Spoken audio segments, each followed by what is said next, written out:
ইউক্রেনের সঙ্গে রাশিয়ার সংঘাত শেষের দিকেই বলে মনে করছেন রুশ প্রেসিডেন্ট ভ্লাদিমির পুতিন।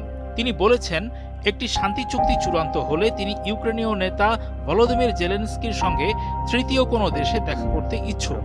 ৯ মে সাংবাদিকদের তিনি এমনটি জানান। তার কয়েক ঘন্টা আগে বিজয় দিবস প্যারেডে তিনি ইউক্রেনে বিজয়ের প্রতিশ্রুতি দিয়েছেন। প্যারেডে পুতিন ইউক্রেনে যুদ্ধরত রুশ সেনাদের প্রশংসা করেন এবং তাদের অভিযানকে সমগ্র ন্যাটো জোটের সশস্ত্র ও সমর্থিত আগ্রাসী শক্তির বিরুদ্ধে ন্যায়সঙ্গত কাজ বলেন। মস্কোর রেড স্কোয়ারে সেনাদের সামনে তিনি বলেন, বিজয় সবসময় রাশিয়ার ছিল এবং থাকবে।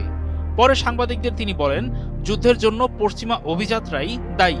তারা কথা দিয়েছিল বার্লিন প্রাচীরের পতনের পর ন্যাটো পূর্ব দিকে প্রসারিত হবে না, কিন্তু পরে তারা ইউক্রেনকে ইউরোপীয় ইউনিয়নে নিতে চেষ্টা করেছে।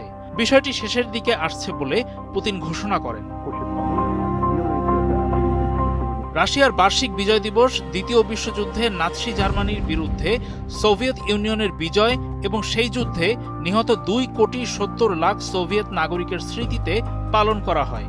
দিনটি উপলক্ষে রাশিয়া ও ইউক্রেন 3 দিনের যুদ্ধবিরতি ঘোষণা করেছে এবং 1000 বন্দি বিনিময়ে রাজি হয়েছে। এগুলো কূটনৈতিক অগ্রগতির পথে আশা জাগাচ্ছে।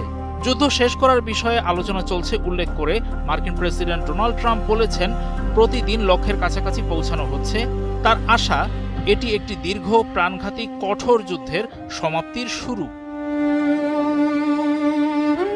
প্যারেডে প্রথমবারের মতো উত্তর কোরিয়ার সেনারা অংশ নেয়। এটি মূলত পিয়ংইয়ং এর প্রতি একটি সম্মান প্রদর্শন। রাশিয়ার কুর্স্ক অঞ্চলে ইউক্রেনীয় অনুপ্রবেশ ঠেকাতে মস্কোর বাহিনীর সঙ্গে কাঁধে কাঁধ মিলিয়ে লড়াই করতে সৈন্য পাঠিয়েছিল উত্তর কোরিয়া। 1999 সালের শেষ থেকে প্রেসিডেন্ট বা প্রধানমন্ত্রী হিসেবে রাশিয়া পরিচালনা করা পুতিন এখন সংঘাত নিয়ে রাশিয়ার ভেতরেই বাড়তে থাকা উদ্বেগের সম্মুখীন। এই সংঘাতে লাখ লাখ মানুষ নিহত হয়েছে, ইউক্রেনের বিশাল অংশ ধ্বংসস্তূপে পরিণত হয়েছে এবং রাশিয়ার $3 ট্রিলিয়ন অর্থনীতি ক্ষতিগ্রস্ত হয়েছে। ইউক্রেনের ভূখণ্ডের প্রায় 5 ভাগের 1 ভাগ এখন রাশিয়ার নিয়ন্ত্রণে রয়েছে।